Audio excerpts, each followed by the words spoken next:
keep starting new stuff. And one of the things that I've been working on is kind of appropriate because our relationship started with correspondence. My dad, who was a polio survivor, spent his life in a wheelchair. He was a big corresponder because that's how he stayed connected to the world. So I've thought a lot about correspondence in the last several years, and really the only writing I've been doing since 2021, when I wrote a poem a day for a year, which was not wise. But I'm glad I did it. I've been writing postcards. So if any of you are interested in receiving a postcard, please contact me, send me your mailing address. I'll be happy to send you one of these weird postcards. There's a physical constraint, obviously, with a postcard. There's only so much you can fit on the back of a postcard. I like the idea of thinking about that as a way to disseminate work as opposed to publishing. I like that it's one-to-one. I have been, of course, saving back the things that I've written on postcards with the thought that it might become something. And I started a new job last year in September, where a big part of what I do every day is what's called plain language work. So if you go to any federal government website, it's probably been written with the thought that you need to employ what's called plain language. So you need to write not to a 8th grade reading level, which I think is typically how it's described, but the idea is to make language something, to basically take esoteric or technical subjects and make them understandable to the widest possible audience, a non-specialist audience. But I like also kind of the pun involved in the idea of plain language, like it's just language. So, part of what a big part of what I do every day is work with language in a very different way, where I'm trying to keep it very controlled and simplified, I guess, for lack of a better term. Like, the sentences can't be very long. You can't have a certain, if you have more than 3 sentences in a paragraph, you've broken a rule of plain language, You have to define every single technical term, This has a lot of application in public health in particular. So these postcards also then became kind of a release valve for the kind of language that I'd much rather be working with. So yeah, I'm just going to read 12 postcards that I've written in the past year. But seriously, if you want a postcard, I'd be happy to send you a postcard. 1. Sorry never apologizes for amending the memo. The crack in a soundproof door shuts out most silos. Here's a wild recommendation. When it comes to baiting ants, think inside the box. As long as you're running behind, you might as well order another modem. Don't expect swift approval when you expense transparency. Let that thank you stand and gag on its applicable taxes. 2. The hotel abstemious lets no rooms, only the aimless timbres of vacancies other and orthogonal. Souls, hinges, sink traps, mouthfuls, where interjections don't rumble, they spear. Ever since I was sentenced to a holiday, every straight line feels like a strip of tape inviting a pull. The vending machine is sold out of eyelids in my sides. A thick lassitude will overtake me. In a quartered hour, wallpaper, carpeted with transitive flowers. 3. The waves, a vast cerulean escalator. The waves, never notching an orgasm. The waves, a washboard and banjo duet. The waves, rhyming dice throws. The waves, stubble, then cobbles. The waves, blueberry, strawberry, blackberry, cherry. The waves, clogging nostrils with false yeast. The waves, labial. The waves, umpteen gears, indivisible speed. The waves, laboratory typography. The waves, 74% table saw. 4. The puzzle may be complete, but you can't admire the painterly snapshot the pieces assemble for all the edges. Each line is a lion, incandescent. The panting in the den raises a moony blue. Regret leans in too precipitously to steal a kiss. The cupboards, dashing their darlings to the linoleum, know only hysteria. The mother tongue has a mind but no room of its own. Between molar and gum, a nook, a kitchen table where crumbs go to outstare insomnia. 5. Brooding flounders in its bucket. The lungs of leaves overheat, then ripen into tongues. Reason, meanwhile, divorced itself from symbiosis long ago. With their ovipositors, hornets hollow out a gentle psychosis.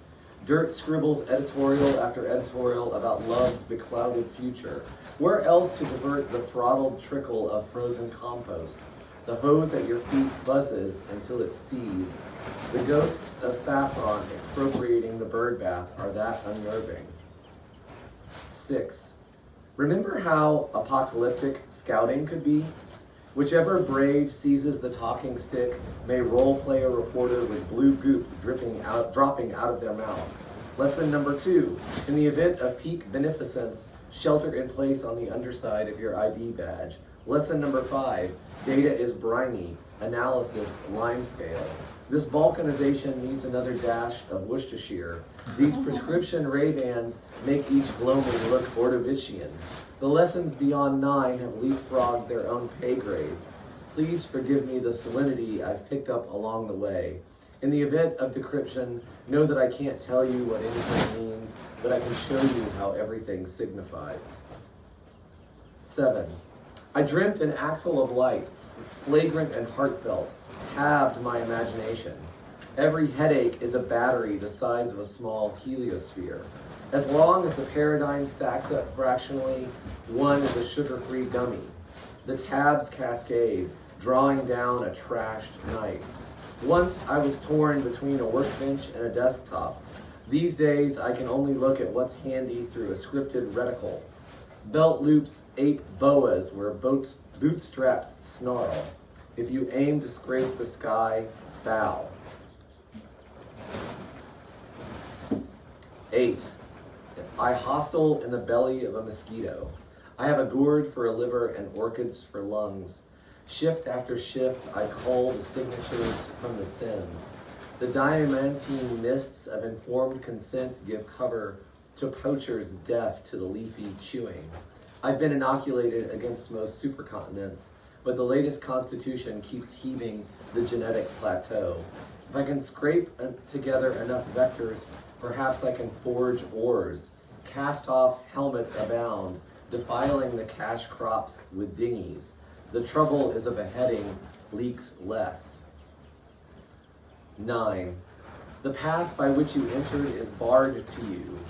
Grazed by a low eye, scarps of oak bark lump in a lunar mantle. My frailty catches a dagger in the engineering of any leaf. That's a lot of leaves in these, sorry. My deficit narrative is an egg-hauling ant, also more than one ant. Oleo has its boons, but meanwhile, few of them are molten. Porridge sucks salt off the pastoral bakeware every civilized orphan ever supped from. You can't hear that you can hear it, but I'm hawking an autopsied tongue. The egg deflates.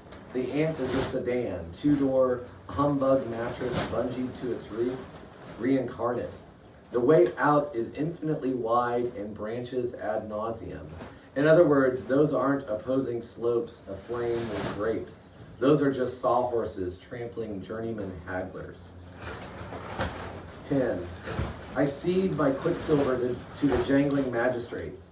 I am suspected of harboring a soul. If my trail has a scent, it is scaling.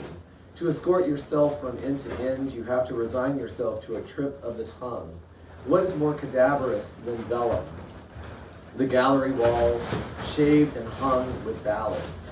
The bailiff is married to his opus via a leather strap. The maximum sentence is a knot atlas open to a footnote about Matryoshka dolls. 11. I wanted to believe the trouble with living could be solved by the problems of making. A stroke, another.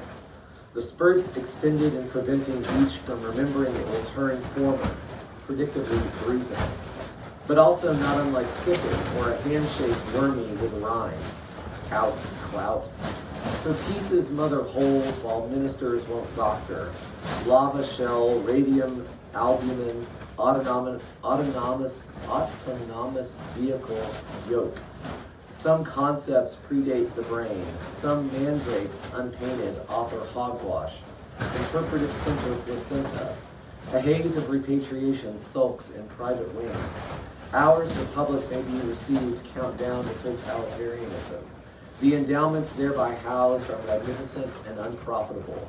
To be orphaned by security, to be taken in by being mistaken. The tighter the cell, the more readily puniness drains germs of volume. Twitching pins hamstrings to syllogisms. Still striving risks modeling by conserving a shrunken tinge. Gloom dotes on the most hobbled rubato. I applauded acceptance once, but I've since grown to admit my agnosticism is a farmhand if hardly a helpmate. Obviously a larger format postcard. 12. Yolks grow littler under the weight of spit. Now you are in the employ of consolations you have to scale. The dog-eared ace grimaces into the third right it takes to circumvent the underpinning. A neck, however snake-bit, demands punditry. A dribble of vitamin D notarizes the timestamp. The table breaks. The fringe is more crumb than quota.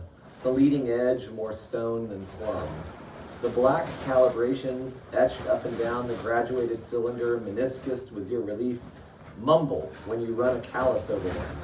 Don't call us, we'll bill you. Thanks.